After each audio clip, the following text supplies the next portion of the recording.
Do you know what I like to do when I spend all morning researching a baseball card set?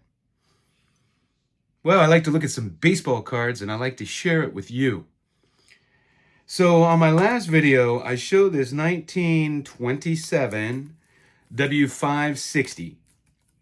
These are little playing cards. And I made the contention that this was a multiple year set and that they were indeed issued in 1927, but subsequent years. So I spent all morning researching this because I wanted to look at every single person listed on these cards and when they played with those teams, or in the case of non-baseball players, what their history looked like to match up.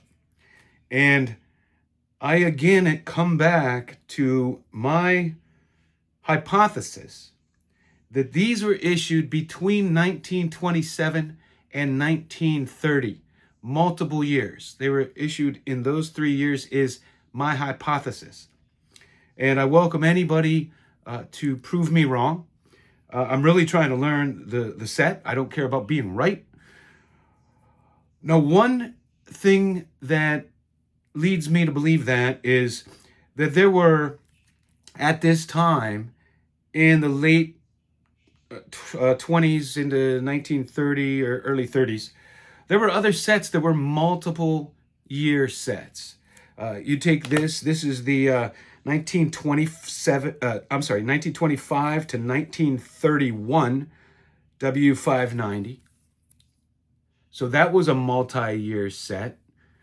You also had the Rogers and Pete, which was a multi-year set. You also had exhibit cards, which were multiple years. And even if we look at the 1947 and 1966, they were multiple years and included different players as they came up. Certainly, Sandy Koufax, Willie Mays, Hank Aaron were on there, Mickey Mantle, but they didn't play in 1947. They issued those over multiple years. And I make the contention that this is a multi-year set right here.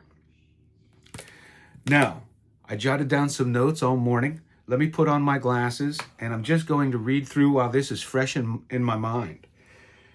So there were 64 total cards in this set and 49 baseball players. Now, this included aviators, actors, golfers, tennis. So let's run through all the subjects in these cards. Now, what I'm going to skip is the baseball players who clearly had a big, large window where they played through all these years for the same team. I'm not going to point all of them out. I excluded them from my list because they don't. That information doesn't really add anything to this discussion. So let's start with aviator Roger Q. Williams. Now, he broke the over-water flying record, making a flight from Maine to Spain in 1929. Now, I don't know how famous he would have been before he broke that record. It's my belief he probably wouldn't have been, which means if he broke that in July, they probably wouldn't have included him in a card until late 1929 or more likely 1930. Now, if we look at actress Janet Gaynor, she rose to fame in 1926. She won Best Actress in 1927 for 2 films and again in 1928 for 1 film. So she could have definitely been included if the set was issued in 1927, certainly 1928, certainly 1929, maybe 1930 as well. It doesn't pinpoint anything down, but it certainly doesn't rule out that she was issued in 1927, that her card would have been issued then. Let's look at Helen Willis, tennis. By 1927, she won 3 U.S. Opens. In 1927, she won Wimbledon and the U.S. Open and won several times in following years. She could have definitely been included in a 1927, 28, 29, 30 set. So, doesn't give us a lot, but she was popular in 27. Wilmer Allison was the intercollegiate tennis champion in 1927. She won Wimbledon in 29 and 30. So it makes sense that they would issue a card of hers after she was the intercollegiate tennis champion in 1927. Pointing to, again, I would think maybe 27, 28, but she could have been included in any of those years. And she also won in 31 and 35, just for the record. Gene Tunney. Now, he retired after his victory in 1928. His card lists him as ex-heavyweight, so we know it had to be issued after he retired. And like I said, he retired in 1928. That points to a 1929 or 1930 or both issue. Tom Heaney was a boxer.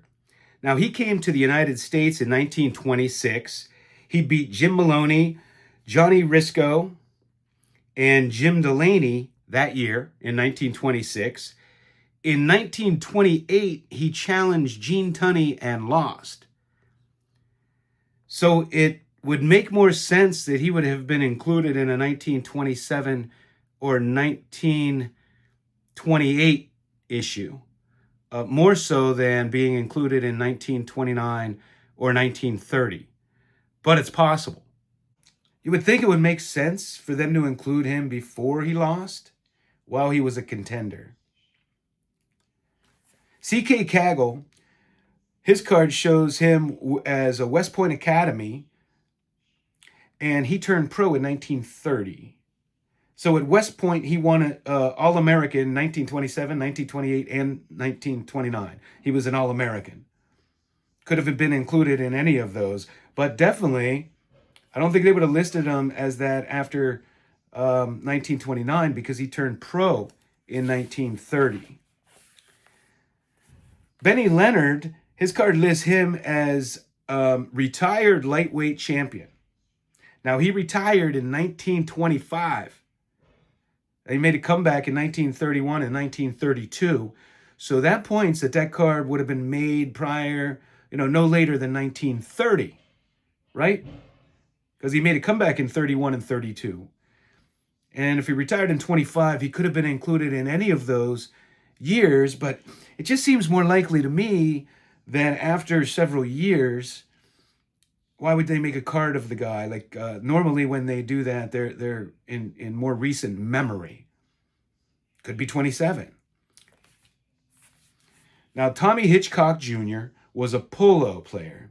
He led the U.S. team to victory in 1921 in International Polo Cup. He led teams to championships in 1923 and 1927. And then not again until 1935 or 1936. So again, we're looking at possible 1927 issue or 28 or 29. But, he was popular in 1927.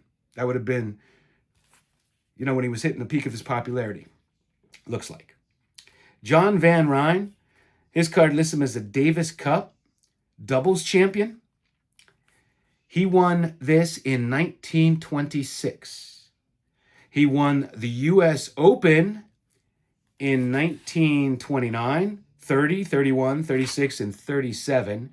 He also won Wimbledon in 1929 and 1930. Card lists him as the Davis Cup winner, which leads me to believe that would have been, prior to him winning the U.S. Open. That card would have been published prior to him winning the U.S. Open. I would think the U.S. Open singles would be way more popular than the Davis Cup doubles, but I don't know. That seems to me that would have been prior to 29. Walter Hagen card. Now, this clearly is probably a 1930 card because it lists him as the British Open champ and it specifically lists it as 1929. Which leads me to believe that was probably issued in 1930 and they're distinguishing the 1929 year. They don't usually do that the year it's produced, but I guess they could. Bobby Jones won the U.S. Open and Open Championship in 1926.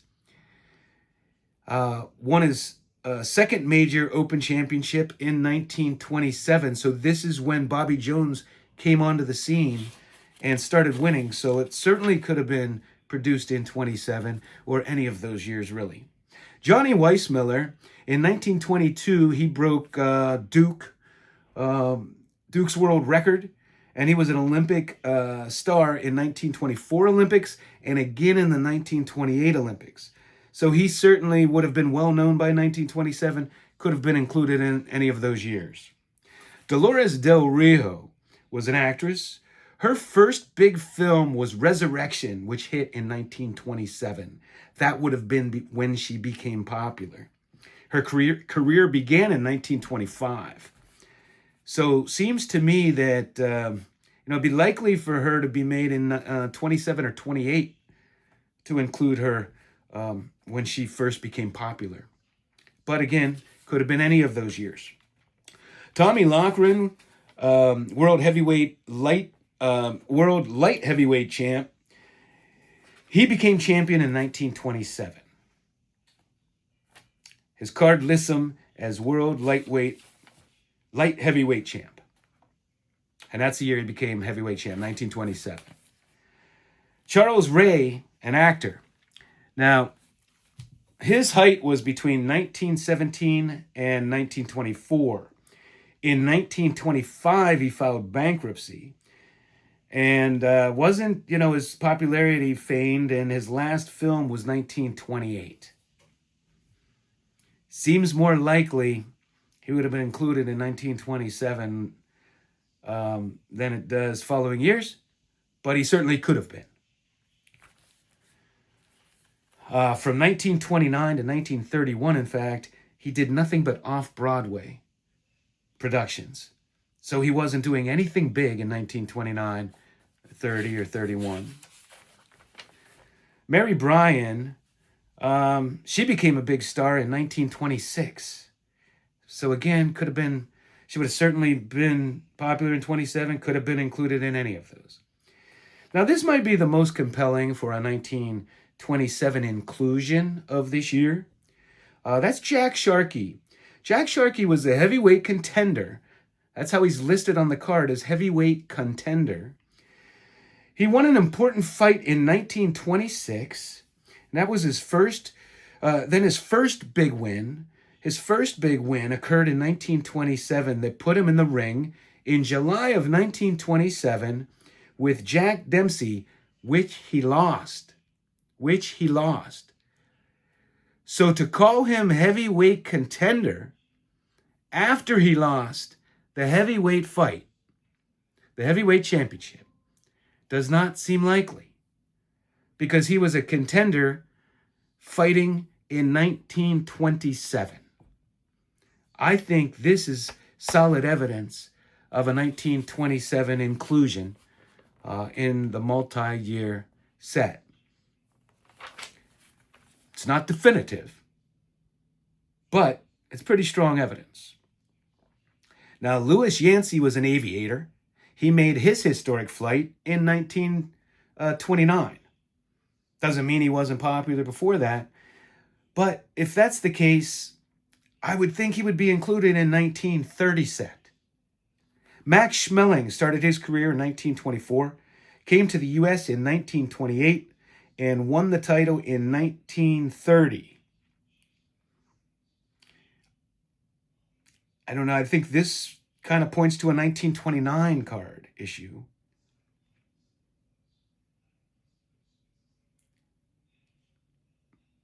But could be 1930. I don't know. Dolores Costello, movie star. She rose to fame in 1926. In 1927, she starred in When a Man Loves. So she was hitting her popularity in 1927, but again, could have been included in any of those years. Jean Astant, he was an aviator, and his in 1929, he made the first French transatlantic flight. So he was popular in 1929. Again, depending on when they were produced. And they weren't like tops now, where as soon as something happened, they went and printed these cards. I would think that would have been printed in 1930. He would have been included after that happened. Del Bissonette came up with Brooklyn. It shows him with Brooklyn in 1928. So, most likely a 1929 issue. Jimmy Wilson shows him with the Cardinals. He played with the Cardinals from 1928 to 1933. Fresco Thompson shows him with the Phillies. He played with the Phillies from 1927 to 1930. Tommy Trevinow, Phillies, shows him with the Phillies. He played with the Phillies from 1929 to 1930. Clearly, not a 27 issue, not a 28 issue.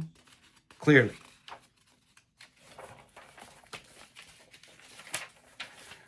Now, Walter Johnson, and I talked about this on my last video. I pointed to this as a reason I believe that, these cards were issued in 1927 starting. However, I'm backpedaling on that a little bit because Walter Johnson's last season was 1927. Now, they list the boxers as ex-champion. They don't list Walter Johnson as ex-player. So that led me to believe that card would have been issued in 1927 for Walter Johnson. However, Walter Johnson was the manager of the Senators 1929 to 1932. Now, the card does not say manager, but these cards don't list a position. So is it possible that they issued this card in 1929 or 1930 and listed Walter Johnson with the Senators? Yes, that's possible. I think that could eliminate 1928. However,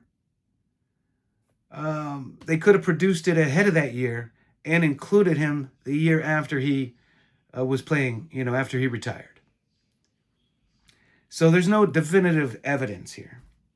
Now, it's important to note that there are no other former players in this set for baseball, and there are no manager cards. So it doesn't seem likely they would include Walter Johnson as a manager.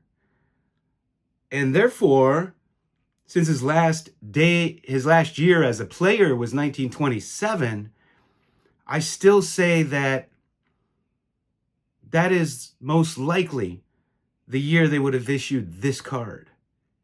Although it's possible they issued it in 1928, the year after he retired. It's possible they listed it later. It just seems unlikely to me. Andy Cohen, he played in 1926, then didn't play again until 1928 and 29.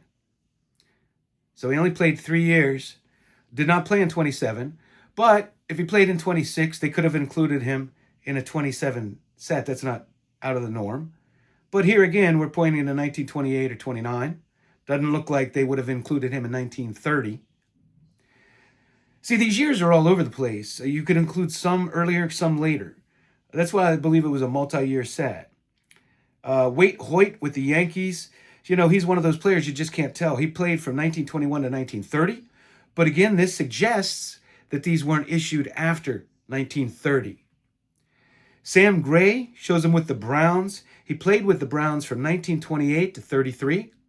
So certainly not a 1927 card issue. Now, Lloyd Wainer came up in 1927. So he was on with the Pirates in 27. And he was a good rookie. He set the rookie hits record. He could have been included in any of the sets, but he certainly could have been in a 27 issue. Larry Benton played from 1928 to 1930, so it's impossible he would have been on a 27 card issue. They weren't doing prospects back then, I don't think. A few others I jotted down on some pieces of paper as I was going. Lester Bell played for the Boston Braves.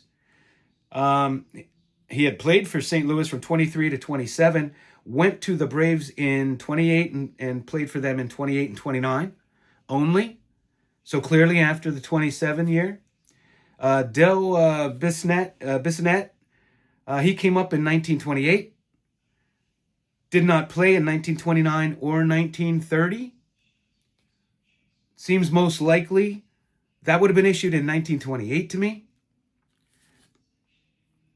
Andy Cohen, 1926. He didn't play in 1927. And then he played again in 28 and 29. So, again, unlikely it was issued in 1930. Maybe unlikely it was issued in 27. They would have issued him a card. Except he did play in 26. So if they included players who were playing, it's possible they would have included him in 1927. Hugh Kritz, it shows him with the Reds. He played with the Reds 1924 to mid-1930. So again, it could have been in any of those years, but not after 1930 is likely. Who else did I look at here? Kai Kyler, chosen with the Chicago Cubs, and he played with them from 1928 to 1935. Taylor Dothitt, chosen with the Cardinals. He played with them from part of 1923 through 1931. Could have been any of those years. Goose Goslin, it shows him with the Senators, and he played with the Senators until part of 1930. And then he went to the Browns during that season.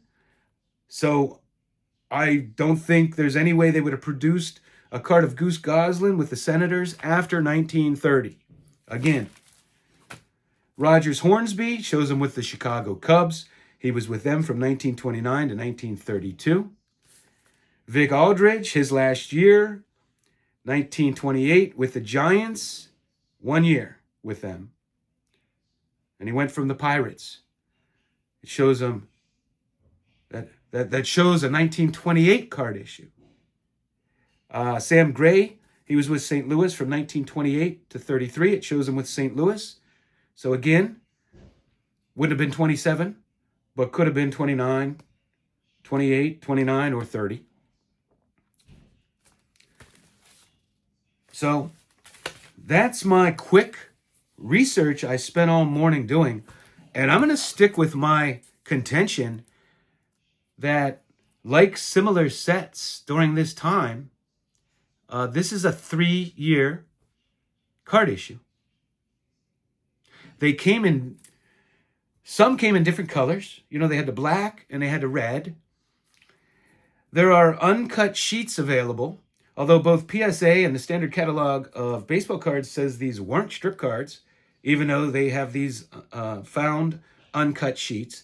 The uncut sheets are red and black. Like, they don't mix. There's not red and black on the same uncut sheets from the ones I've seen.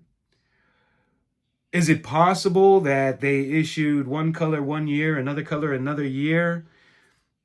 I mean, some of the players are included with both colors. So, I don't know. I want to find out more about this set. I'm intrigued by it. I've had a strong opinion. It's a multi-year set, but I could be wrong. Prove me wrong. Give me the research. I'm totally open to learning the truth about the 1927 W560 set. Thanks for hanging out with me. I gots to go.